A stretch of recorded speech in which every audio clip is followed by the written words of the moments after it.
Assalomu alaykum hammaga, yaxshimisizlar? Bugun biz mana ko'rib turganingizdek Minecraft o'yinini o'ynaymiz. Minecraftda yangi worldni yaratyapmiz. Bu worldda o'tgan safar yodlaringizda bo'lsa qishloqda 100 kun nima qilamiz degandim, lekin karta qandaydir nimalar orqali o'chib ketdi. Ya'ni to'g'ri ukam o'chirgan. Plus yangi karta bu. Seed topdim, qishloq topish nima bo'lmasligi uchun. Güzel. Sizlar seedni ko'ryapsizlar, -77. Seed -77 da. Qishlog'i borligi aniq, qolganlarga e'tibor bermadim. Shu qishlog'i ko'rdim, tamom.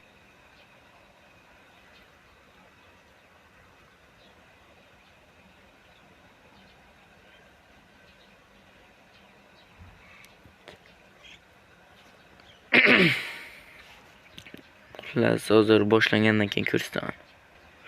Aytgancha modlardan Action and Stuff modini qo'shib olganman. O'tgan safar ham qo'shdim modlar, lekin u 8 update edi. Bunisi 10 update. Eng maksimum nimasi. O'tgan safar versiya pastdi. Versiyani ko'tarib oldim. Har doim bir versiya ko'tarilgandan keyin olaydim. Bunisi Action and Stuff boshqa narsa, shu uchun olishga majbur bo'ldim. Mayli, davom etamiz. Mana bo'lgan tushdik. Atrof yo'q-yo'qqa bir qaraymiz. Ana shu orada qishloq bo'lishi kerak, bilmadim yana. Mana qishloq bor dedi, lekin u aniq qishloq.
Şu atroflardagi ko'zni tutamiz, yaxshi shu yerda. Hozircha ko'zni ham ko'rmadim.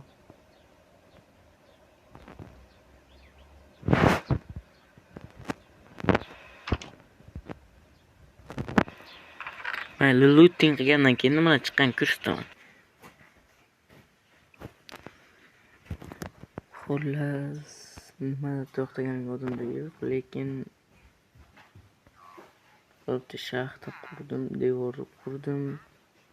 Atrofdagi davom ettiraman.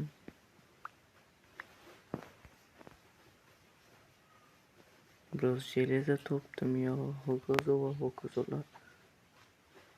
Hozir yo'ldan chiqib ketibdi.